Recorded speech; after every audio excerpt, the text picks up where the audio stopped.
So today we begin with some basics on glycan, something about structure. Obviously structure is really, really important for function. So I do talk about structure and I try to pick a few things from the function.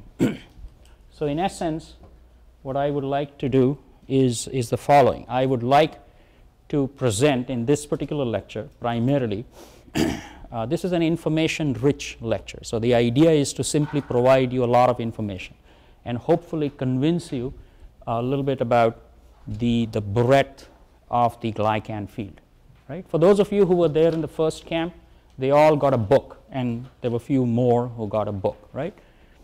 How many of you read the book?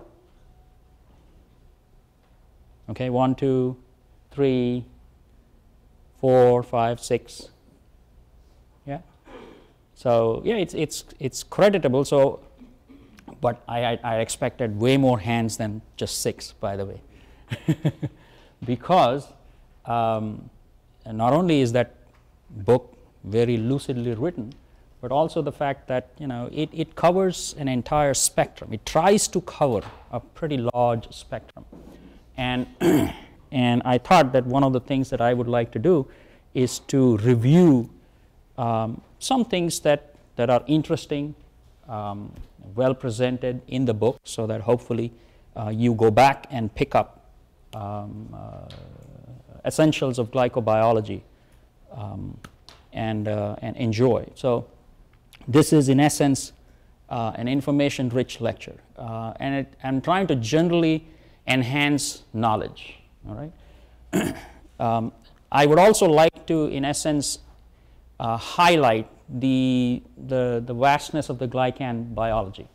So one of the things that the programs of excellence in glycoscience is trying to do, the PEG program is trying to do, is to make glycan study the central aspect, not the central, but one of the important aspects of curricula. And what is happening these days is that the glycan field is not being taught in the manner that it should be.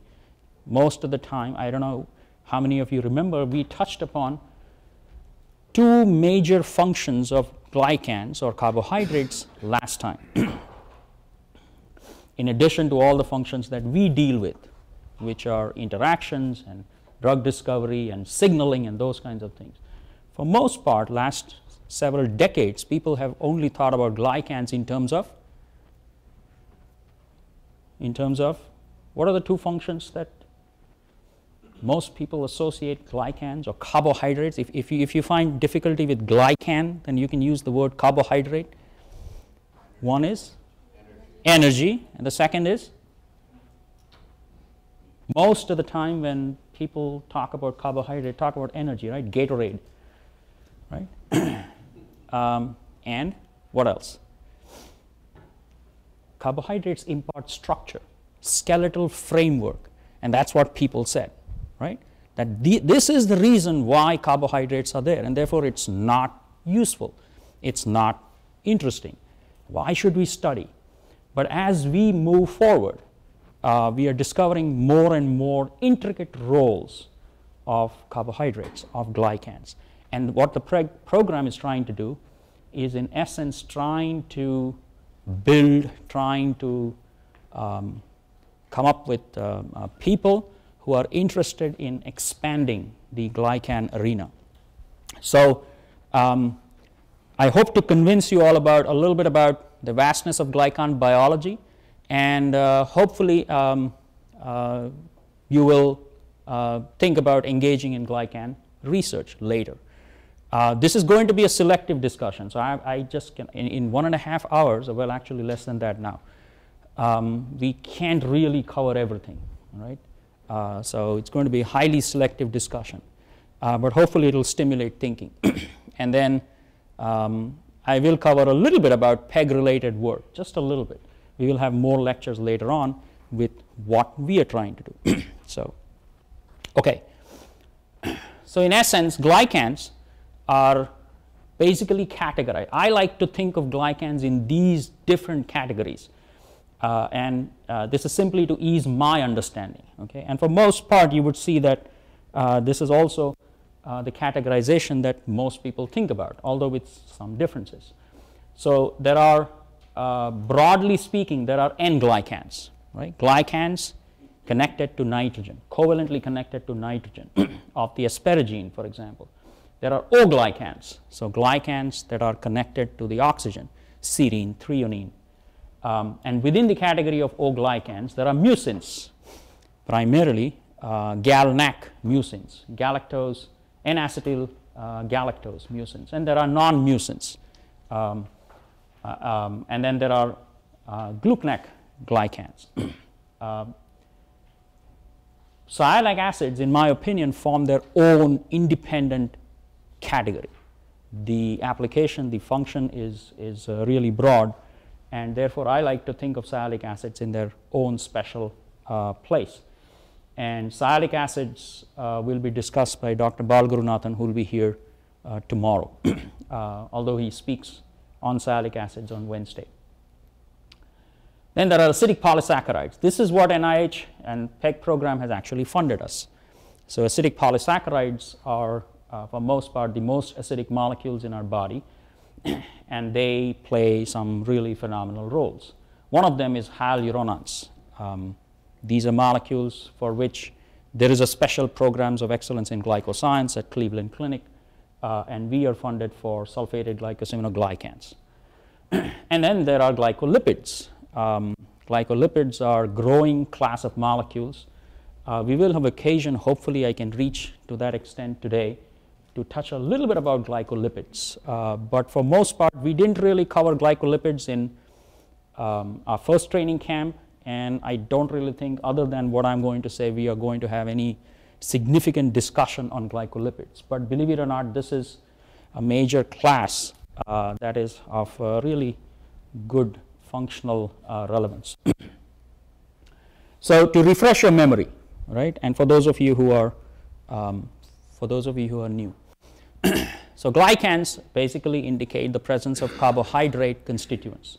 So these are carbohydrate containing molecules, right? Carbohydrate, the word carbohydrate essentially implies that we have hydrates of carbon. Right? That's where the word carbohydrate is coming from. For example, glucose, which is C6H12O6, can be thought of as C6H2O6. So it's a hexahydrate of 6 carbon, which is why we have, we call it hydrated carbon. Although obviously now that nomenclature is not strictly followed because we have way more complex structures. Glucosamine, for example, right? Then we have, these are also called saccharides. Saccharides, the word derived from Greek, which stands for sweet, or I don't know whether this is really true, but in Sanskrit we have sakkar, which is also called sweet. Carbohydrates can be of several different chain lengths. We can have mono, di, tri, tetra, oligo, or polysaccharides. Oligosaccharides can actually contain more than one monosaccharides. Right? So these are, for example, glucose and amannose, and galactose or gulose.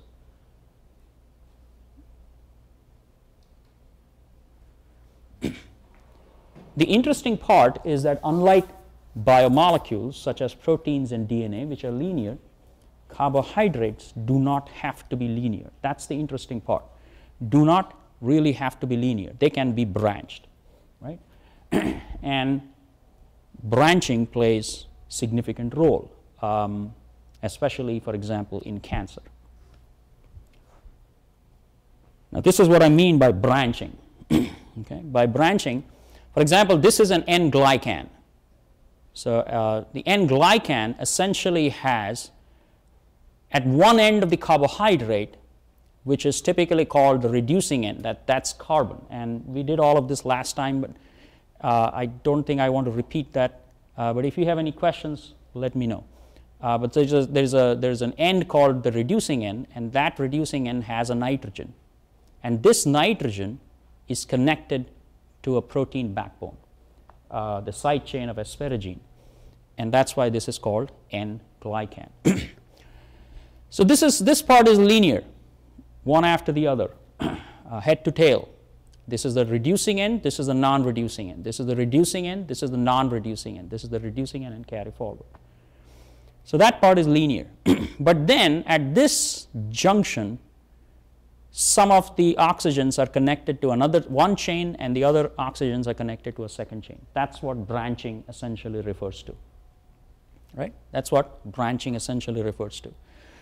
So branching appears to be really important. And you can have multiple different types of branching, multiple different types of sugars. This is an O-glycan. Oxygen is the connecting unit, and this is the serine residue, which is typically present on proteins. These two are typically present on proteins, and these proteins that have these glycans are called glycoproteins. The monosaccharides can be of several different types. So this, once again, this is simply refreshing your memory. So monosaccharides can be of numerous different types. If we simply focus on a particular type of a carbohydrate, for example, that's called aldose, one that has an aldehyde group of certain number of carbons, 6 carbons, and of certain category called D. There are two major categories called D and L. Then if you simply look at these, there are 8 different types of sugars, of hexoaldoses that are actually present. Likewise, if we look at ketoses, because of some structural variation, we did all of this last time, that it turns out that we have only 4. But likewise, there are numerous pentoses, tetroses, and there are molecules that are even larger than a hexose. You're going to see one particular case. Sialic acid has 9 carbons rather than 6.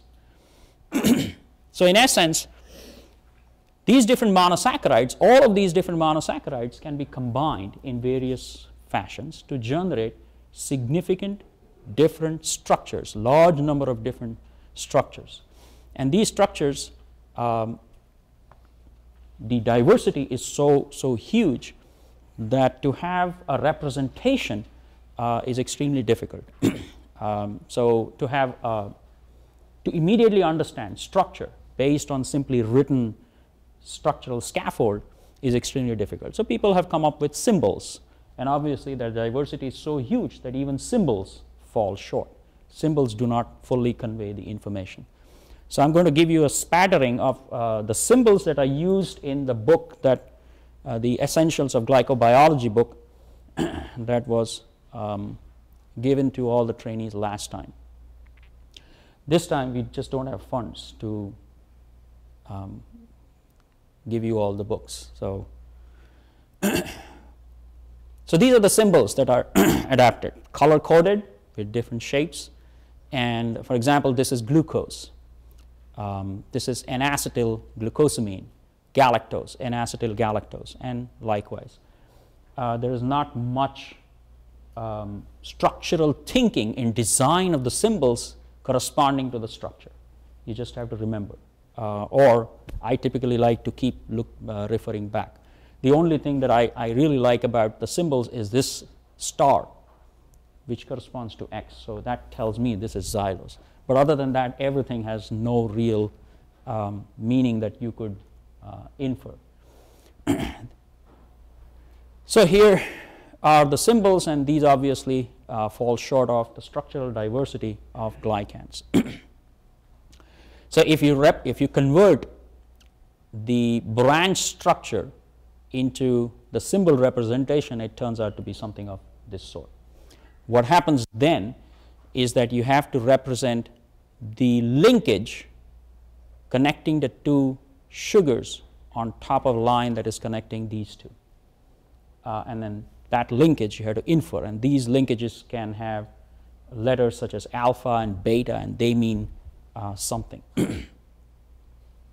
So overall, glycans, the word glyco or glycans is typically found, as far as biomolecules are concerned, in 4 different types.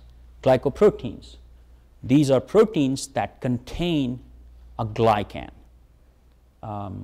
Majority of proteins are glycosylated.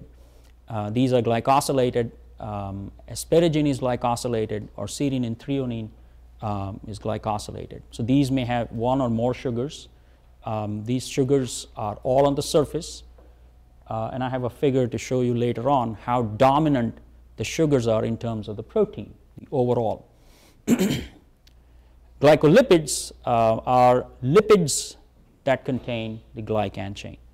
So these are several different types: glycerolipids, sphingolipids, gangliosides, and lots of others. Proteoglycans are glycans that are present on protein, except that typically the glycans are much, much longer. They comprise significant proportion of the proteins. Typically the protein chain is shortened. So these include, for example, decarin, serglycin, and lots of others. And then there is peptidoglycans, which you should remember not to mix with proteoglycans. So peptidoglycans and proteoglycans are different. Peptidoglycans form the cell wall, and they are an alternative. Peptidoglycan is an alternative polymer of N-acetylglucosamine and N-acetylmuramic acid. So that actually forms a strong barrier and the strength that it provides to the cell.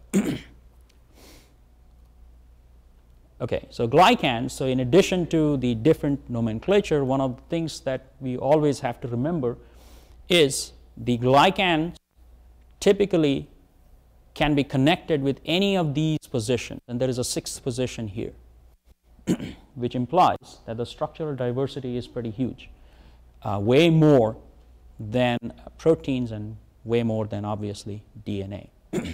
So there are 5 positions for coupling. There are 2 orientations, alpha and beta. So simply to refresh your memory, that when you have a carbon here, that carbon and the relationship with this substituent defines alpha or beta, depending on how you remember. For example, when there is a carbon here and the next carbon comes here, that's in essence alpha. When there's a carbon here and the connection, which is extension of the chain, occurs from here, that is beta. Okay.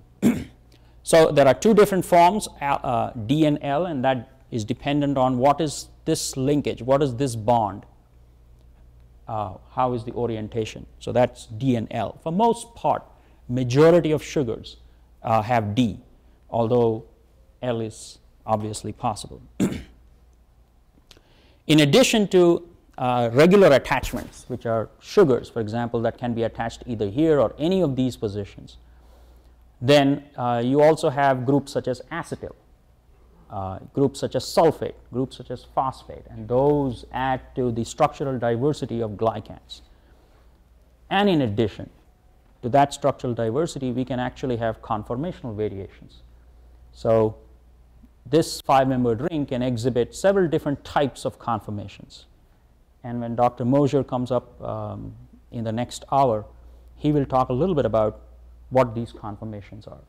So we can have all of these different, and these are just the 4 that I'm listing. There are several others that are also present. Okay, so with this kind of a little bit background, any questions at this point? Yeah? You can stop me anytime, okay? Otherwise this gets to be a little bit too information rich and therefore not intellectually enjoyable. Right? Okay. Remember, we are a close-knit group, so you can interrupt me anytime, okay? Feel free. Okay, so we'll talk a little bit about N-glycans. N-glycans are, as I said, covalently attached to asparagine. So from now on, we are going to discuss the different classes and touch upon physiology and disease. That seemed to be interesting. The most common linkage is the beta-1 ASN, is the most common linkage, although there are several others that are reported. So if you isolate a glycan, do not simply assume this. There are other linkages that are also possible. Typically, the glycosyl chain is located on an ASNX serine or threonine sequence, which is called a seq1 for most part. Okay. Although this is not the only one, 80% is actually present on this particular sequence. And the interesting thing about Nglycans is that they share, each of these Nglycans typically share a common core, which is this core. This is a Gluckneck, we have mannose, and there are different linkages, and this is in essence the common core. Beyond this, you can have mannose, you can have several different types, sialic acids, several different types, fucose, for example, that define these glycans, and that changes the variation. Just to stimulate your thinking, I want to ask you one question. So the question is, what does this refer to? Beta 4, for example, what does that refer to? C1 to C4 linkage via beta configuration. Okay, so this is C1 and that is C4, right? This is C1, that is C4. That's what this 4 refers to. So we don't typically indicate 1, which is the reducing end. Remember, that's the reducing end.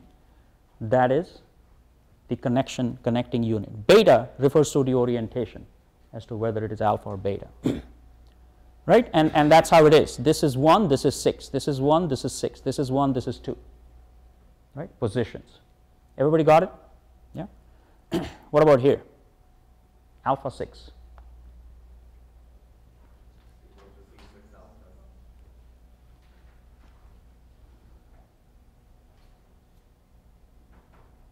Yeah. So in essence, you have 1, 6. Okay, that's what it is. All right. So the interesting part about Nglycans is the way in which these are biosynthesized, and this really amazes me as to how nature has come up with this phenomenal biosynthetic strategy. Okay.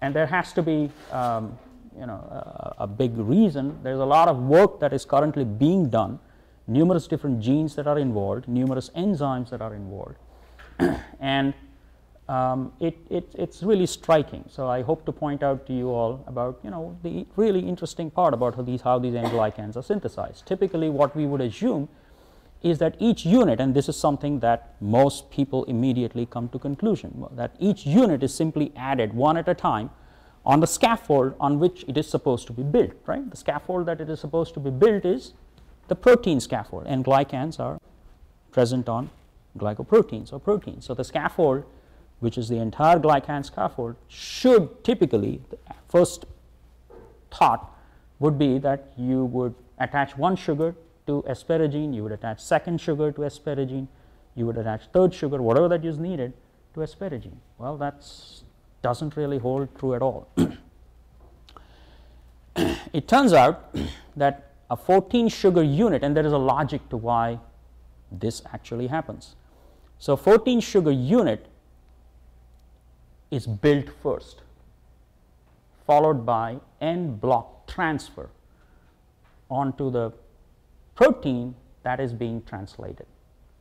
Okay, so all of this happens in the ER lumen. Some of it happens on the cytoplasmic side of the ER, and some of it happens in the lumen.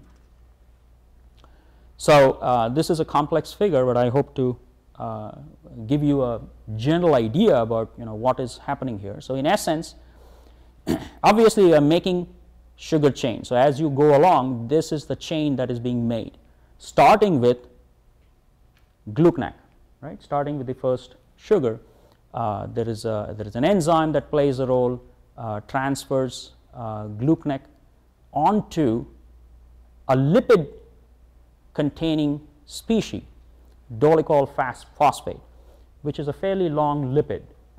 Different species have different types of structures, primarily based on the isoprene scaffold and the polymerized form of the isoprene.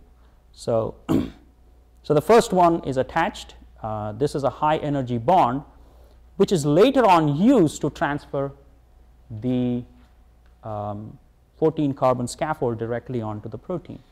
But at this point on the cytoplasmic side, we add Gluckneck, 2 of these in a defined fashion, followed by mannose, and there are several different enzymes that are involved, and you continue on to up until this point. Then something interesting happens. So while all of this is actually happening, and I'm not going into the mechanism, but if you really look up the mechanism, it's a beautiful piece of transferase that plays a role, and for chemists that's really interesting, the way in which nucleophilic displacement occurs, and things of that sort. So at this point, after the synthesis of that scaffold, it flips over. There's an enzyme called flippase which is involved, and that flips over so that now the entire thing is now present in the lumen. Earlier it was present in the cytoplasm. Think of the regulation that happens. So all of it flips over, and then the synthesis continues. So you are basically utilizing, for most part, similar substrates out here. So the substrates are similar, the enzymes are relatively similar, except that the flip occurs, and then you synthesize entire 14-mer. At this point, you start adding a glucose. So when the mannose is added, you start adding a glucose. Glucose number 1 is added, glucose number 2 is added, and glucose number 3 is added. So after this, the high energy bond, the energy present in this bond is utilized by a complex of enzymes called the oligosaccharyl transferase. So this is actually multiple enzymes that actually play this role. And then this complex transfers the whole unit onto the asparagine, which is just coming out of the ribosome. We get this. So this is an en bloc synthesis. By the way, in nature, it's not that we just have that scaffold as the only N-glycan scaffold, right? In nature, we have way more complex scaffolds. Some of these do not really have this. They have other glycans. So that happens outside. That happens in the Golgi. That happens after all of this is done. And then, following this synthesis, the protein then undergoes folding and things of that sort. So you can imagine that if this was the synthesis of N-glycan, not only there is phenomenal regulation that is involved as to how different enzymes decide as, but also that the synthesis of that scaffold, that N-glycan structure must be important for some purpose. It must be serving something, because after all, at the end, it's not necessary that you retain that structure. N-glycans can have large number of different structures. Go ahead. So what's the biochemical role of this clipping? Is it because addition of glucose inside the lumen is cannot possible in the cytoplasm? Why does it? There's glucose here also. Yeah, that's glucose. I mean like. Yeah. Why this molecule has to clip inside the lumen? Well, you know, there are a lot of questions that are being studied as of now. The entire mechanism as to how is it that, if you really look at the structure, it's fairly similar to what this structure is, and yet there is the flipping involved, right? Yet there is a flipping involved. Think about this. This is where protein synthesis is actually happening, and that's where the 14 carbon scaffold is really needed, right? And therefore the transfer of this unit onto the chain which is being translated should actually happen here. Well, that's the need hypothesis, or that's the need explanation. But how it happens, a lot of those things are still being studied. But it's pretty phenomenal. and the point that I'm trying to convey is, not only is it phenomenal, I'm trying to convey that this must be serving a reason as to how it should work, right? So I don't know whether I can really answer your question. The enzymes are different inside the lumen? There are. The specificities are slightly different, yeah. So could it be the availability of the enzymes in the cytoplasm versus the lumen? So part starts in the cytoplasm, then flips inside for the enzymes inside? Could be. Could be. Okay. Can I go forward? Yeah? Okay, so one of the reasons why all of this happens is because Nglycans and the N14 unit block actually helps fold proteins. Okay, they actually contribute to protein folding. That's one of the reasons. And the way in which it contributes to protein folding, after all, we know that protein folding is really important, right? There are numerous diseases that arise because of misfolded proteins. So the way in which this occurs is also pretty interesting, and I thought I should highlight that to hopefully stimulate thinking. And I know this is a slide that is too small. There are certain words that are not really very clear. But there are a large number of chaperones that are involved in folding, right? Large number of chaperones.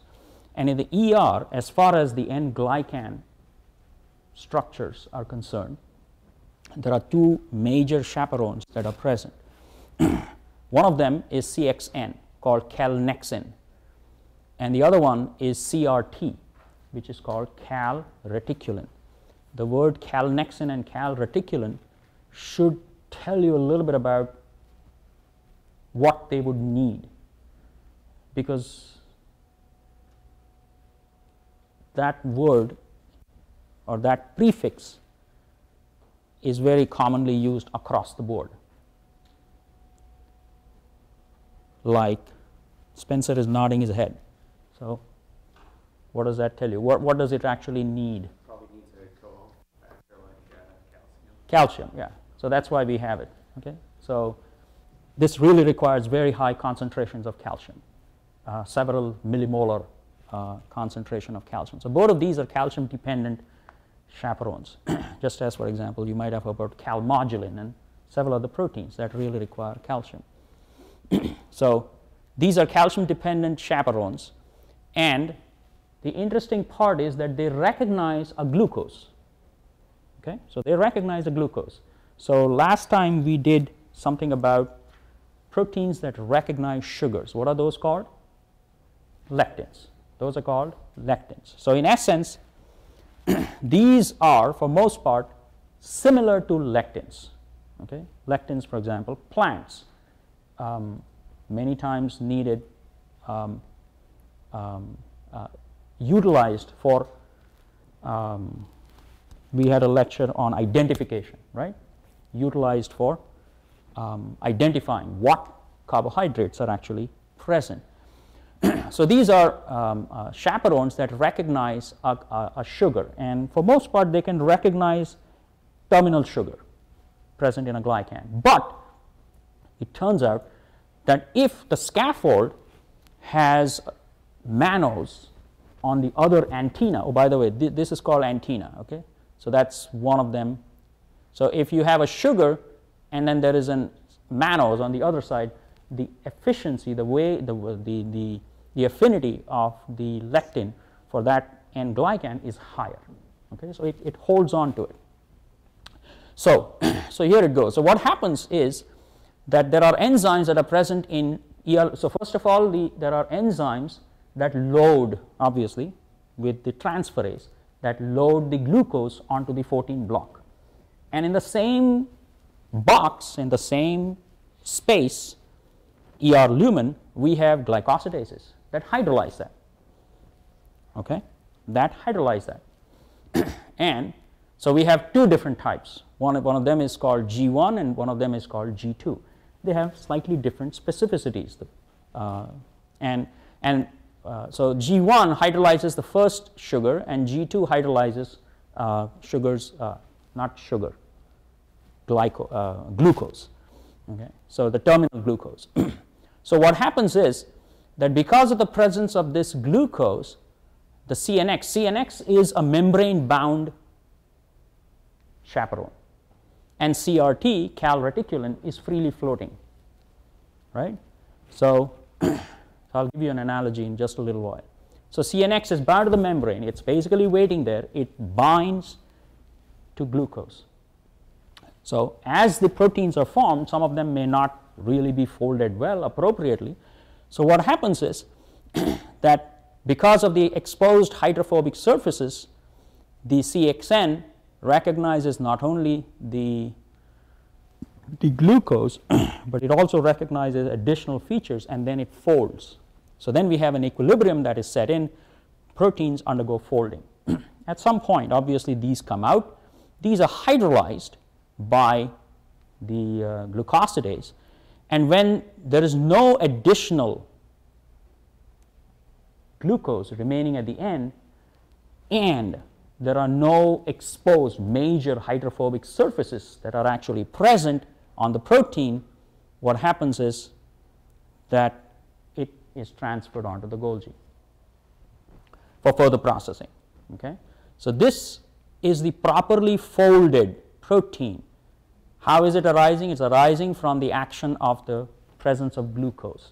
3 glucoses, one at a time, they are recognized and then they're turned in. But for some reason, if the protein has still not undergone folding because of the differential action, it has still not undergone folding, then there is another enzyme called UGGT, which recognizes the hydrophobic part, and that's a transferase. It recognizes the hydrophobic. It says that this is a protein that has not properly folded, and adds a glucose to the terminal part. So once it adds a glucose to the terminal part, now what happens is you have a glucose that is able to bind the chaperone one more time. So the cycle begins again. So in essence, because of this cycle, the idea is nature is trying to prepare a properly folded protein for further action. If that simply doesn't happen, for some reason it doesn't happen, mutation or whatever the thing is, it doesn't happen, then the unfolded part is obviously thrown out. There is an enzyme, that peptido-N-glycanase, that chops off all the sugars from the protein, cleaves it, and then the protein is degraded in the proteasome, 26S proteasome. So this is an exquisite process, a highly regulated process in which N-glycans, and this is why the 14-block thing actually arises. One reason, not the entire reason, obviously. N-glycans have in addition other functional roles too. But I think this is really phenomenal, that the way in which N-glycans are used for proper protein folding. In fact, by the way, this is not foolproof. As we know, right, that there are several proteins that escape, that are not properly folded. Okay? So after all, what is the gatekeeper here? The gatekeeper is UGGT. Okay? UGGT is able to sense what is trying to get out and is able to recover. Whatever is trying to get out, which is not good, is trying to recover and is trying to shuttle it back into the system in order to make it functional again. And all of this depends on kinetics, all of this depends on concentrations. In fact, a number of times I've thought about modeling this. It should be possible to model based on the rates, based on the concentrations, as to how much of the flux is actually able to come out under specific conditions that is properly folded, and how much of it will probably escape. There is quite a bit that escapes, that chaperones outside are then able to recover.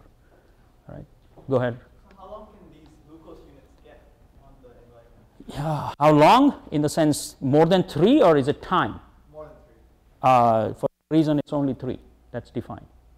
Specificities come into play. remember there is a balance, transferase action and glucosidase action. So these two are trying to balance each other out. And then escape is one flux out of the system, re-enter into the system is another. So that's also trying to keep balance. So go ahead. So does this mean that we will never get Nglycans with glucose at the terminal? No. What happens in the Golgi or the trans Golgi is additional modifications that can actually happen. So I'm going to show you some structures in a little while.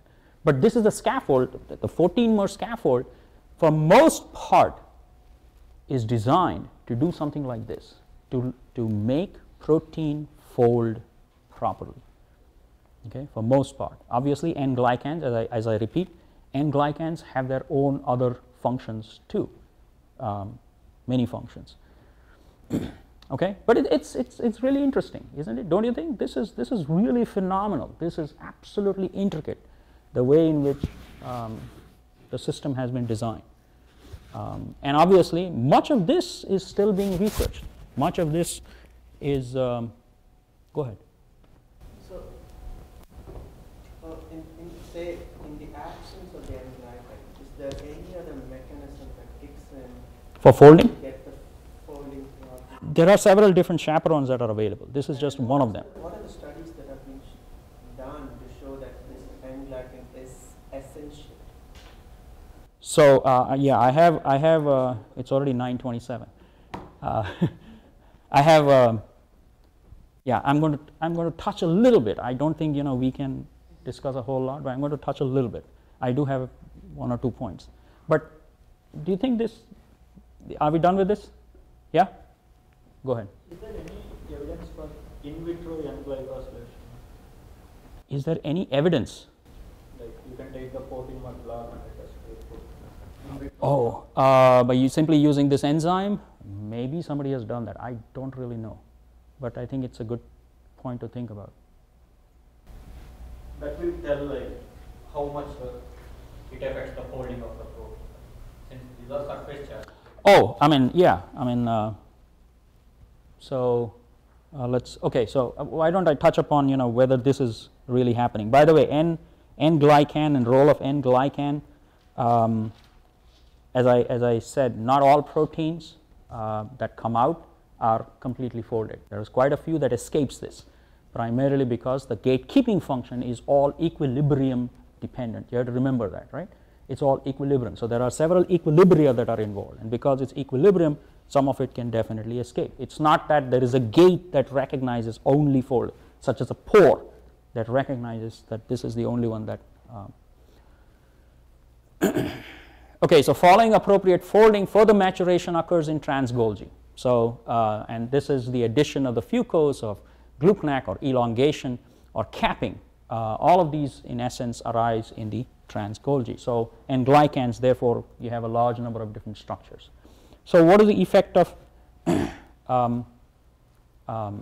Nglycans? And so, one of the things that we can infer is the following: that, for example, the cystic fibrosis, some of the cystic fibrosis patients have a deletion mutant, where the phenylalanine is simply not there. Now, this particular protein just doesn't fold, irrespective of, and therefore, the protein, because it doesn't fold, the protein is typically retained in the ER. Okay, so the system doesn't allow it to get out. Okay, and therefore is marked later on for degradation. There is another simple example. This particular mutant of alpha-1 antitrypsin, 342K, is actually also retained, and it leads to cirrhosis. Likewise, there are several other mutants of alpha-1 antitrypsin that also fold very slowly, and that creates a deficiency. Alpha-1 antitrypsin is really, really important for emphysema. So, this is a pretty huge area as to what happens because of misfolding. You actually have misfolding, it leads to ER stress. There's just too many proteins that simply cannot escape because the cycle keeps going addition of glucose enhances the residence time in the ER lumen, and it doesn't allow the protein to escape. So what happens is that secretory cells, especially the ones that are generating hormones and several other systems, they are destroyed. There are some direct structure function effects. For example, if you have receptors, cell surface receptors that lack the complex N-glycan chain. Now the complex N-glycan chain doesn't necessarily have to have the only 14-mer. It is decorated, can be other structures in addition to 14. Then because of the lack, then they are typically present for a very short time, and this has been well documented. They are not efficient in signaling. So Nglycans obviously play a major role. And as I mentioned just a little bit, that Nglycans, more end branching, especially, and this is an area that is still being discussed and not completely understood. Beta 1,6 linkage, especially beta 1,6 linkage. Engineers can, not engineers can, is present more on cancer. So we don't really know what is the origin, obviously. But cancerous cells typically have more end branching. Obviously, higher the levels of end branching, most probably signaling is higher. That generates better, growth. So that could be one of them. And in fact, there are two transferases, transferase 4, Gluckneck transferase 4 and transferase 3. So mice that do not have these actually are protected, significantly protected from tumor development. Okay. I'm really sorry to interrupt. Yeah. Out of my own personal interest, are you aware of any particular system which is related to misfolding of proteins and leads to the destruction of beta islets? Yes, that is being discussed quite a bit. So as far as I remember, the Essentials of Glycobiology itself discusses, it has an entire section on that. So you should be able to find that. Okay, so we are not even halfway through. What should we do?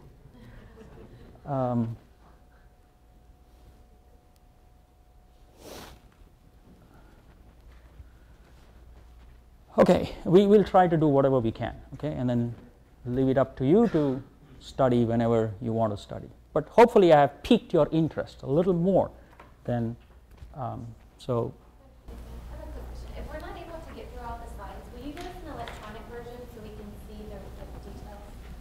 Will I do it on the electronic version in the sense, you want the PowerPoints? No, so I guess, so if we're not going to make it through all of them so that we can kind of go through them on our own and study, can we get the electronic version? Because some of these are hard, like the details. Yeah, sure. Everything will be in the electronic format, yeah.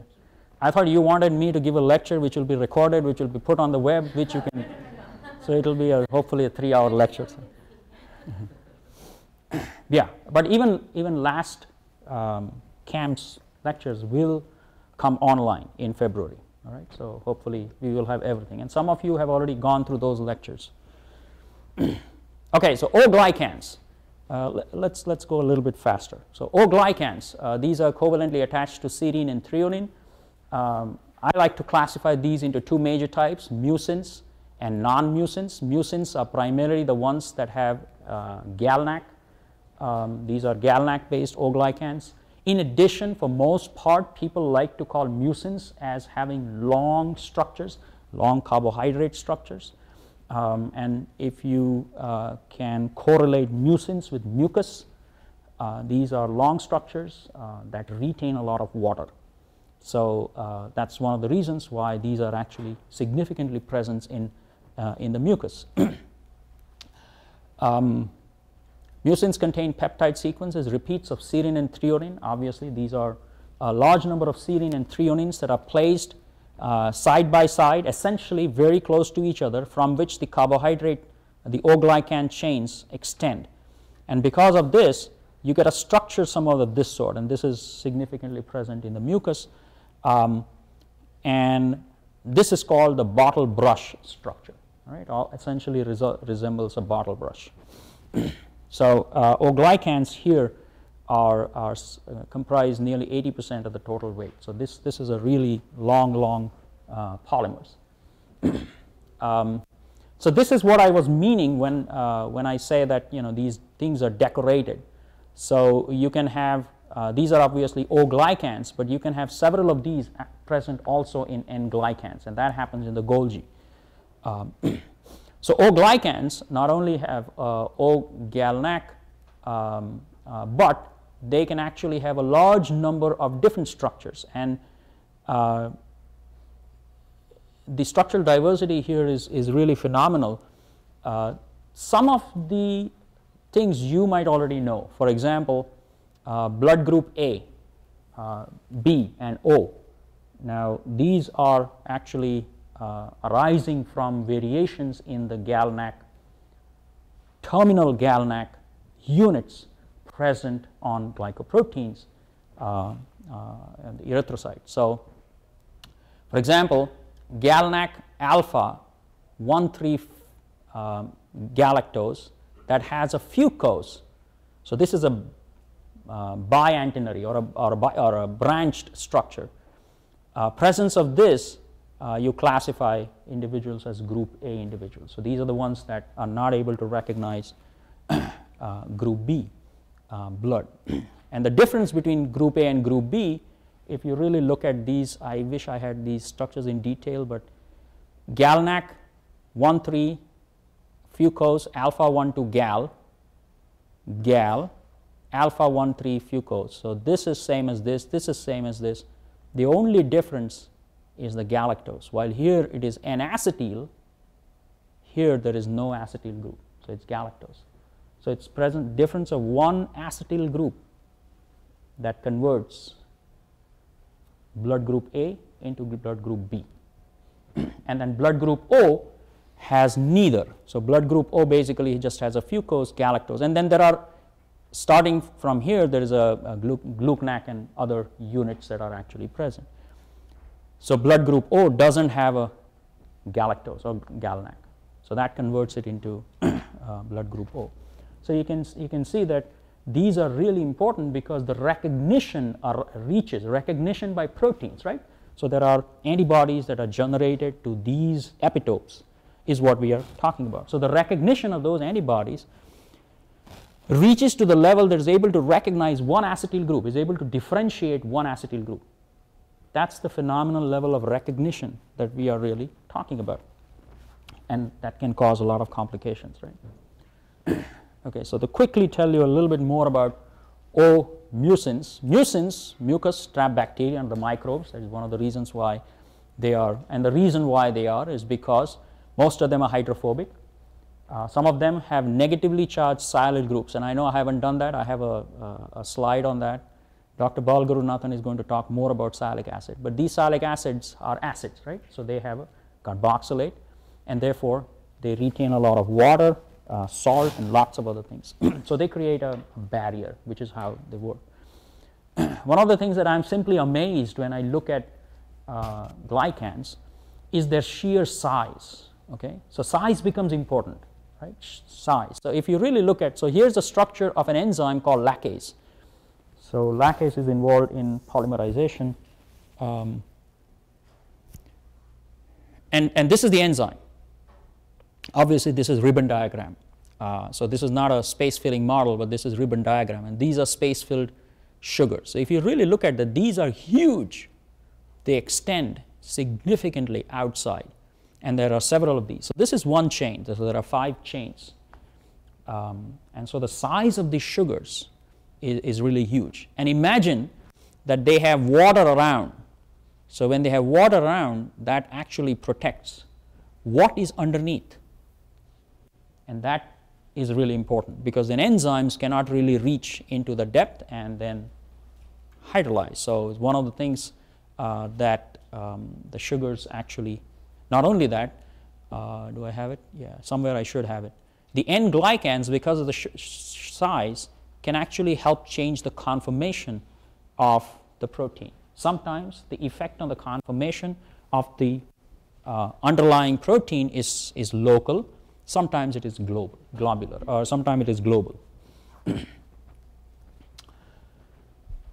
Okay, so non-mucins are sugars that are not Gluckneck related. They have O-fucose, sometimes you can O-fucose, sometimes you can have O-xylose, mannose, Gluckneck, and lots of others. There are some really unusual ones that are also present. For example, hydroxychlorine, hydroxylysine, things of that sort. Okay, let's skip the remaining. Those are examples.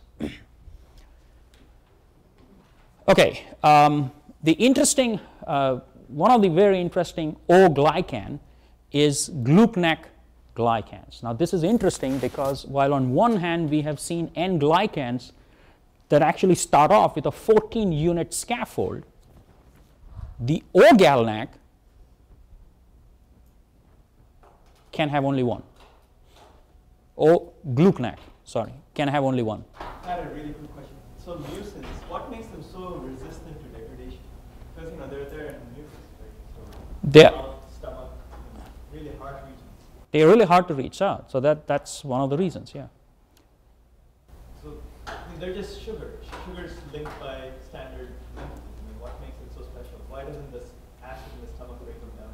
Oh, sugars are typically difficult to break down under any circumstances. You really, if you think about, the way in which you break apart sugars, you have to heat it, hydrochloric acid, 2 molar, that's phenomenal. So,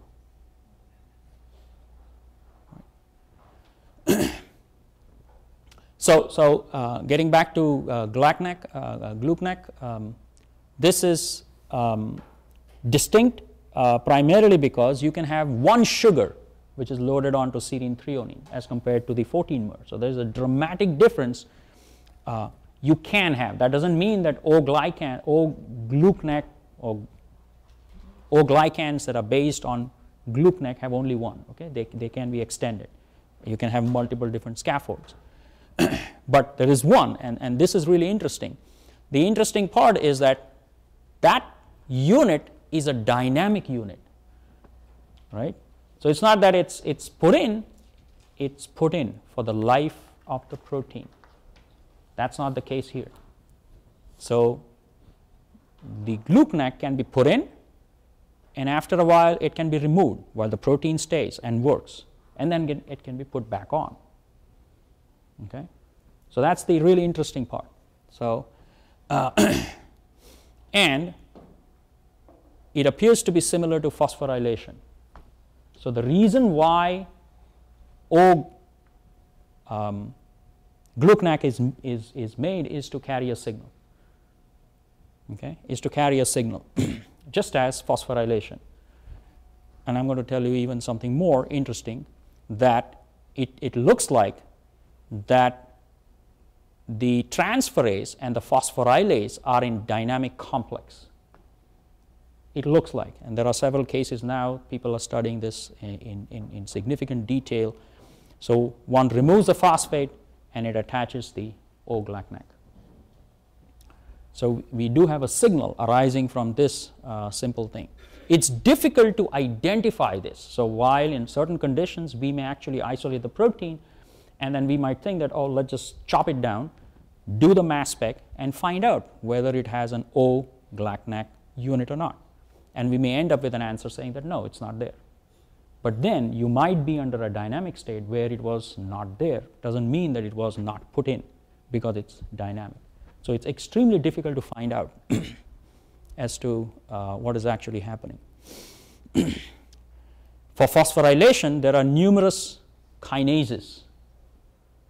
For Gluckneckylation, you have just one transferase and only one enzyme that actually cleaves it. So there's just one transferase and one enzyme that cleaves it. So surely nature has engineered a lot of these things with a major reason. It appears that one of the major reasons why we have O-Gluckneckylation is because it is to prevent O-phosphorylation. Obviously, there are numerous other activities. Few of these, and I won't really go into detail, but few of these are related to transcription. So transcription activation is significantly controlled by O-glucknekylation. And some things that of interest to many of the people here who are involved in cancer is that sialyl Lewis X starts off with an O-Gluckneck, and that appears to be really important for cancer. Okay. Okay, sialic acid. So I have just this slide. As I said, Dr. Balgurunathan will talk a lot. Let's just skip it because he anyway is going to talk a lot about sialic acid. So acidic polysaccharides of two types, hyaluronan. This is a molecule that is phenomenally big. This is a molecule that has a molecular weight of approximately 1 million. So it's a huge molecule.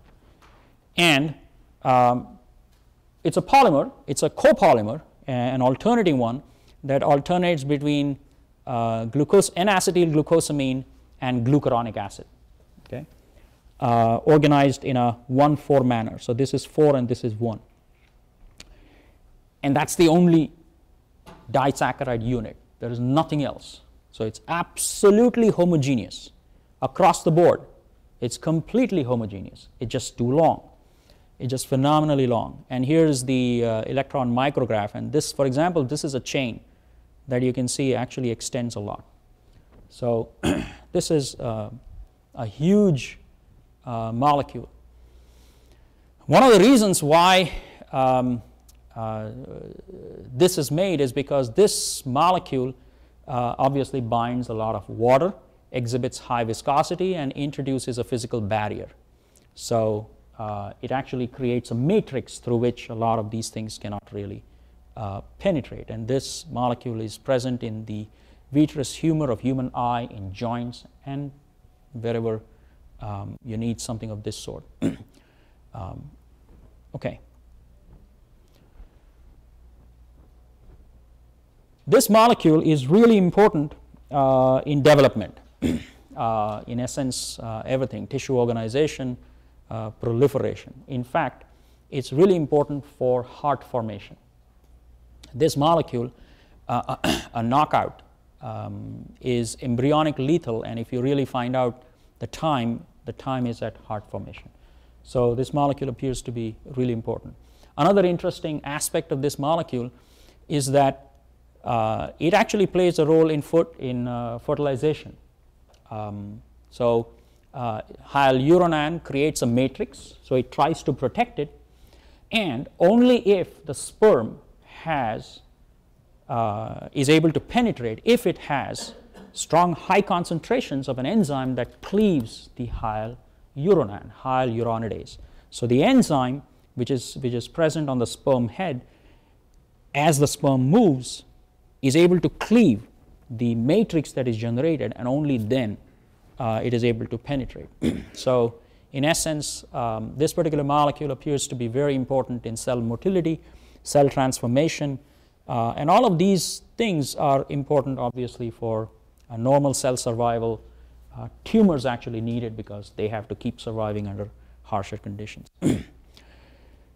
In terms of pathogenic bacteria, in terms of infection, the pathogenic bacteria enter the target by creating a shield of hyaluronan. So they create a shield of hyaluronan. Hyaluronan structure remains the same across the board.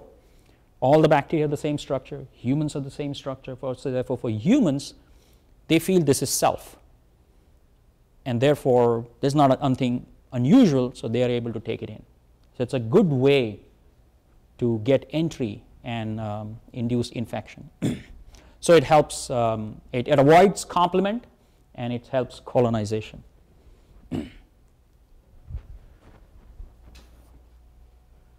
Okay, this is something that we discussed last time. This is simply to refresh your memory. Glycans. These are present on proteoglycans. There are several different types. Dermatan sulfate, keratan sulfate, chondroitin sulfate, heparan sulfate. I didn't really think that we want to go into details about this, primarily because This is the major focus of our lab, major focus of our program project. Many of us really understand this. So this is, let's just skip this. There's diversity of structures. Sulfated glycosaminoglycans have a large number of different roles. So some of the roles that we keep thinking about, in order to broaden our perspective, I thought I should address some of the other roles of sulfated glycosaminoglycans. The other roles beyond coagulation, for example, are in general, they bind a lot of water, right? So sulfate itself, the sulfate anion itself, is extremely important for recognizing water. It is thought that one sulfate can actually capture and carry with it nearly 9 water molecules. So you can imagine the overall hydrodynamic volume of, and then when things compress, the sulfated glycosaminoglycans, you can compress it so that you can release water molecules. So that's how they're actually present in spaces where there's a lot of compression is needed. So they organize the basement membrane. So they have a unique structure. They are fairly strong. They are stiff for most part. They provide a scaffold for epithelial cell migration, proliferation. One of the things that we have to remember is that these molecules maintain proteases in the active state. So they do not allow proteases to undergo digestion. Sometimes they also retain proteases for an extended period of time. Without it, the protease or an enzyme would be cleared off the circulation much faster. These keep it in circulation faster. They protect cytokines, chemokines. We have a group within the PEG that works on these things. Growth factors, morphogens. They are important for preparing gradients. And they also work as co-receptors for growth factors and signaling. And then they modulate cell-cell interaction, cell motility, and things of that sort. Many other roles. So here's something interesting. We always think about glycans, and for most part, we have actually thought about glycans from structural point of view, from modulation of protein function. But here's an example where, in real life, glycans work as signaling molecules. So these are really small glycans. We are not really talking about, so one of them is a small glycan that is able to induce signaling, that is able to induce apoptosis really well. So, for example, what happens in pathogens, pathogens might actually, so pathogens have a sugar surface, and that's the sugar surface which is recognized by the defense, the complement system. So what is the first thing that the defense has to come into contact with? It's the sugars, right? These are not really the proteins that the defense will recognize, because the sugars are the ones that are most exposed. And it will be a good defense if the complement recognizes what comes in the view first. So the sugars are recognized first, and that elicit a signal. So it turns out that there is a small molecule that actually initiates a defense response at very low concentrations, so that the host is protected from invasion. And here's the structure. The structure, it's a heptaglucoside. So this is all glucose units. It's the simplest scaffold. Well, not really simple. It's branched, double branching. But it's one of the simplest scaffolds that is able to induce this. So if you really look at that, for example, if the relative elicitor activity is 1,000, elicit in terms of complement activation is 1,000, this 7 glucose containing molecule, if you change the structure, you drop it significantly. If you change it even more, you essentially make it not active at all. So, and what is actually happening here is, I forgot to show you. So what's actually happening here is that this is able to induce an ion flux across the plasma membrane. It generates oxidative species. Generation of oxidative species eventually turns on several different functions, several different genes, and it kills the cell. It basically destroys it so that the pathogen cannot really enter, and it's stopped dead. So